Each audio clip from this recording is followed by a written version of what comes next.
नमस्कार दोस्तों, बहुत बहुत स्वागत है आपका हमारे YouTube channel study with smartness में। आज हम हिंदी के साहित्य के बारे में चर्चा करेंगे, जिसे हम आने वाले 2 से 3 वीडियोस में कवर करेंगे। तो चलिए हम शुरू करते हैं। सबसे पहले हम इसके कुछ प्रारंभिक मुख्य तथ्य जान लेते हैं, जो कि प्रारंभिक जानकारी है और जो हिंदी साहित्य के विश्व व्यापक स्तर से लेकर भारत तक के दौर को निश्चित करेगी। तो इसमें सबसे पहला पॉइंट है, हिंदी साहित्य के इतिहास लेखन का पहला प्रयास फ्रेंच विद्वान गार्सा दा तासी ने अपनी पुस्तक इस्तवात ला लिटेरेतुर इंदुई ए हिंदुस्तानी में किया है, जो कि फ्रेंच भाषा में लिखी गई है। यह इस इतिहास को बताने का पहला प्रयास था गार्सा दा तासी द्वारा, किंतु ये फ्रेंच भाषा में लिखी गई थी। नेक्स्ट पॉइंट है, हिंदी साहित्य के इतिहास के संदर्भ में हिंदी भाषा में लिखा गया प्रथम ग्रंथ भाषा काव्य ग्रंथ है, जिसके रचयिता महेश दत्त शुक्ल हैं। अब हिंदी साहित्य के इतिहास को हिंदी भाषा में लिखा गया, जो कि भाषा काव्य द्वारा बताया गया है। नेक्स्ट पॉइंट है, सही मायनों में हिंदी साहित्य का पहला इतिहास ग्रंथ जॉर्ज क्रेसर द्वारा रचित the modern vernacular literature of Hindustan को माना जाता है।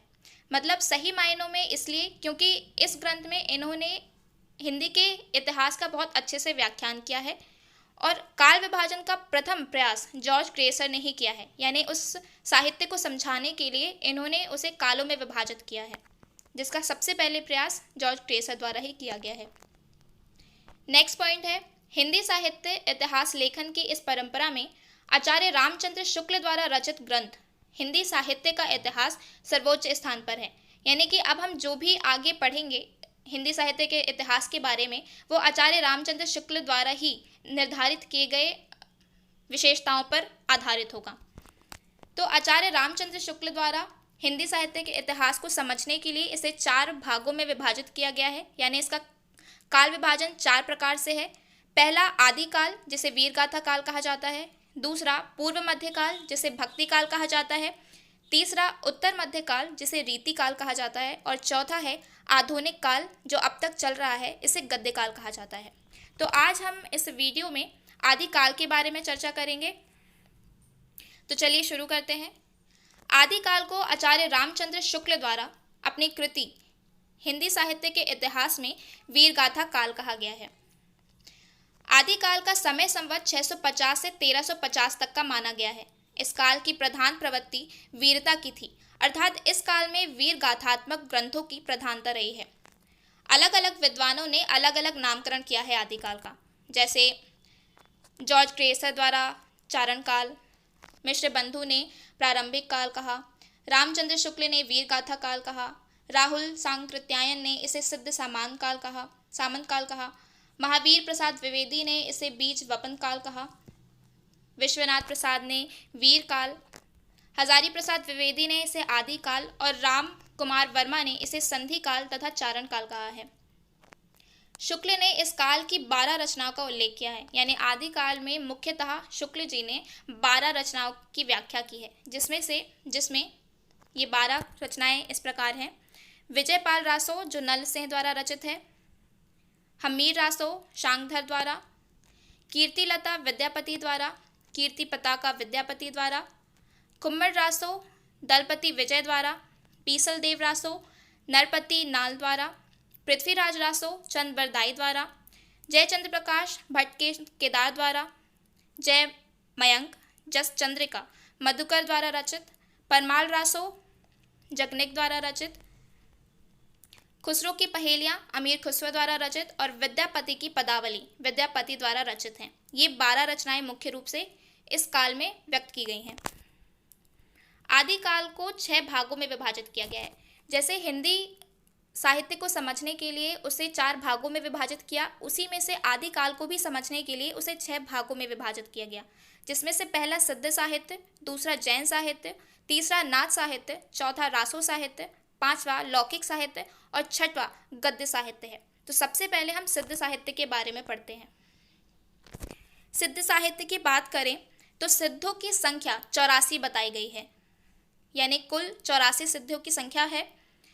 सिद्ध बौद्ध धर्म की वज्रयान शाखा से संबंधित माने जाते हैं।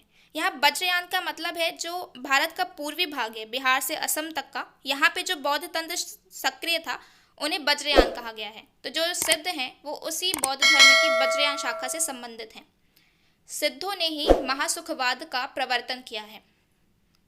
प्रथम सिद्ध सरहपा को हिंदी का प्रथम कवि माना जाता है, यानी सबसे पहले सिद्ध सरहपा थे जिन्हें प्रथम कवि माना गया है। 84 सिद्धों में लुइप का स्थान सबसे ऊंचा है। सिद्धों की भाषा का नाम संध्या है। कण्हपा सिद्धों में सर्वश्रेष्ठ विद्वान और सबसे बड़े कवि माने जाते हैं।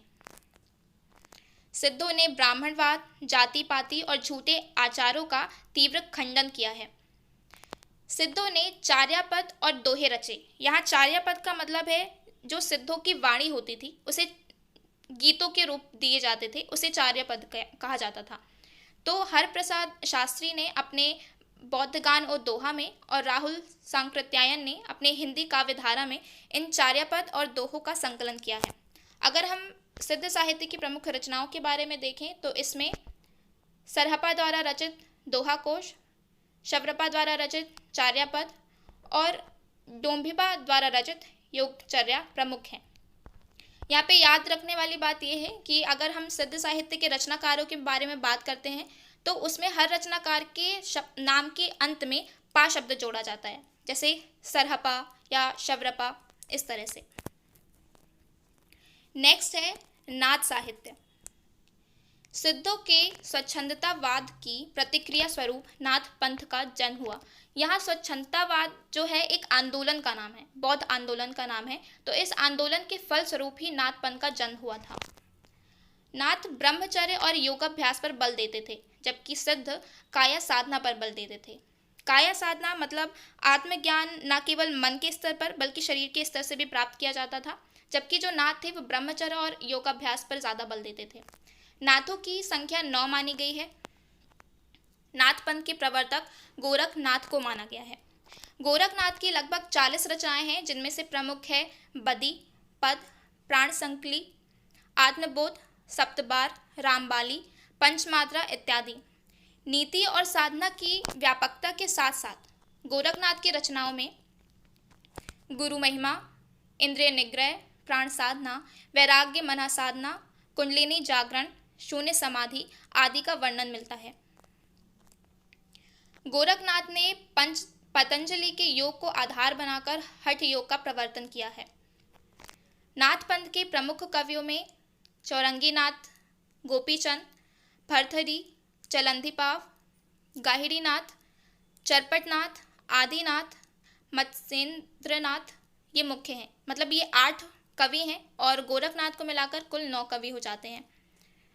नाथ पंथियों की भाषा साधुकड़ी थी, जो कि खड़ी बोली से ही मिलती जुलती राजस्थानी थी। नेक्स्ट है जैन साहित्य। जैन संतों ने हिंदी कविता के माध्यम से धर्म प्रचार करके हिंदी साहित्य को समृद्ध किया था। जैन साहित्य मूलतः धार्मिक काव्य है, परंतु इसमें काव्यत्व भी है, यानी ये धर्म से संबंधित काव्य तो रचित किए ही हैं, साथ में कई कविताएं और शैलियों का भी निर्माण हुआ है। जैन साहित्य की रचना में आचार, रास, फागु, चरित्र आदि विभिन्न शैलियाँ मिलती हैं। यहाँ फागु एक गीत है जो कि फाग के महीने में गाया जाता था, उससे संबंधित ये शैली है। जैन संतों ने रास को एक प्रभावशाली रचना शैली के रूप में दिया, जिसे आगे चलकर रासो नाम दिया गया। यहाँ पर जिस रास और रासों की चर्चा की जा रही है वो आगे आने वाले रासो साहित्य से अलग है, क्योंकि यहाँ पे रास एक रचना शैली है जिसमें जो जैन तीर्थकर होते थे उनकी जीवन चरित्र को और उनके सिद्धांतों को गीतों के माध्यम से व्याख्यान किया जाता था, तो उसे यहाँ पर रास और रासो नाम दिया गया है। जैन परंपरा के प्रथम कवि स्वयंभू थे। देवसेन द्वारा रचित श्रवकाचार हिंदी साहित्य का प्रथम ग्रंथ माना जाता है। जैन साहित्य में अपभ्रंश भाषा का बहुत महत्व है। जैन अपभ्रंश साहित्य के 3 प्रमुख कवि माने जाते हैं, जिसमें से स्वयंभू, पुष्पदंत और धनपाल हैं। जैन धर्म के रास परंपरा का जो पहला ग्रंथ है वो भरतेश्वर बाहुबली रास को माना गया है, जो कि शालिभद्र द्वारा रचित है। जैन साहित्य के अन्य रचनाकारों की बात करें तो इसमें प्रमुख हेमचंद्र, जिनधर्म सूरी, विजय सेन सूरी, सुमित गढ़ी और सोम प्रभ सूरी ये प्रमुख थे। रासो साहित्य की बात करते हैं। विरोचित भावनाओं के वर्णन के लिए रासक या रासो छंद का प्रयोग किया गया। क्योंकि यह छंद वीर गीत संप्रेषित करने के लिए अनुकूल था। यानी रासो साहित्य में वीरता से संबंधित गाथाओं का वर्णन किया गया है और उसे ही रासो या रासक छंद के द्वारा संप्रेषित किया गया है। यहाँ पर रासो शब्द की उत्पत्ति के बारे में चर्चा की जाए तो आचार्य रामचंद्र शुक्ल ने रासो शब्द की उत्पत्ति रामायण से, हजारी प्रसाद द्विवेदी ने रासक से बताई है, जबकि जो कुछ अन्य विद्वान हैं वो इस रासक शब्द का अर्थ रहस्य से निकालते हैं, मतलब उसे रहस्य मानते हैं। रासो साहित्य में वीर और श्रृंगार रस का सुंदरतापूर्ण मिश्रण मिलता है। इसमें दोहा, कविता और छंदों का प्रमुख रूप से प्रयोग किया गया है। रासो साहित्य मूलतः प्रकृति और संस्कार से उपजा हुआ साहित्य है, जिसे देशी भाषा काव्य के नाम से भी जाना जाता है। प्रबंध काव्यों के रूप में रचित रासो ग्रंथों में खुम्मर रासो और पृथ्वीराज रासो अधिक प्रसिद्ध है। याद रखिएगा, खुम्मर रासो और पृथ्वीराज रासो ये दोनों ही प्रबंध काव्य हैं जो कि इस रासो साहित्य में सबसे प्रसिद्ध हैं।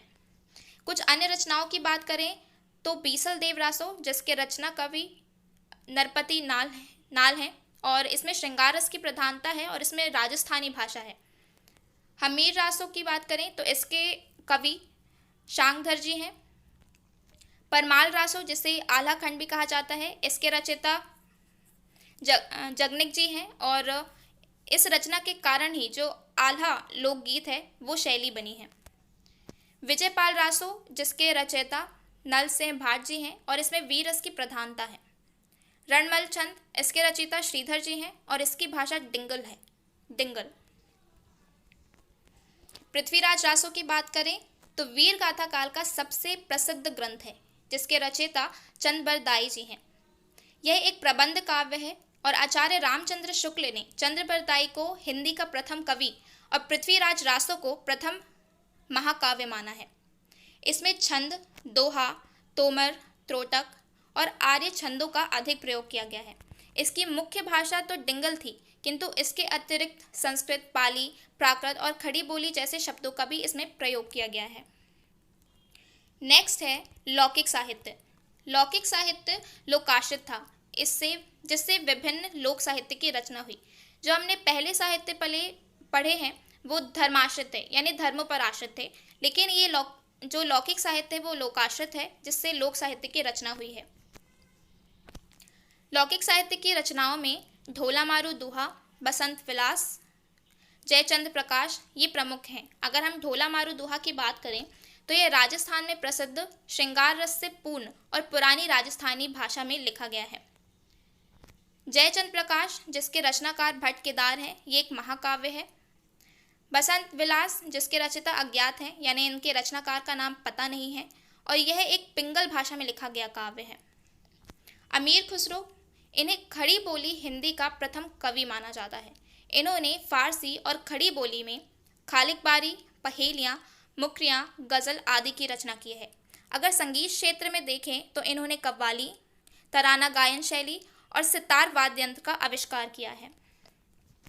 इसी में आगे विद्यापति का नाम आता है। विद्यापति, जिन्हें मैथिल कोकिल, हिंदी का आदि गीतकार, अभिनव जयदेव इनकी संज्ञा दी गई है। विद्यापति के जो गेय पद हैं उन्हें विद्यापति पदावली के नाम से प्रसिद्ध किया गया है और इनकी रचनाओं में मुख्यतः राधा कृष्ण से संबंधित कविताएं होती हैं। नेक्स्ट है गद्य साहित्य। गद्य साहित्य के अंतर्गत जो साहित्य हैं उसमें से राउल बेला, जिसके रचयिता रोड़ा नामक कवि हैं, ये एक पहला नक्षिक और शिलांकित कृति है और इसे अपभ्रंश की रचना मानी जाती है। इसमें जो अगला साहित्य है वो उक्ति व्यक्ति प्रकरण है, जिसके रचयिता दामोदर शर्मा जी हैं।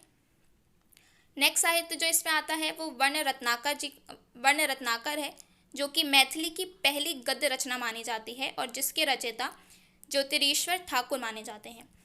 तो यहाँ पर हमने आदि काल को कवर किया है और हम आने वाले नेक्स्ट वीडियोज़ में बाकी काल को कवर करेंगे।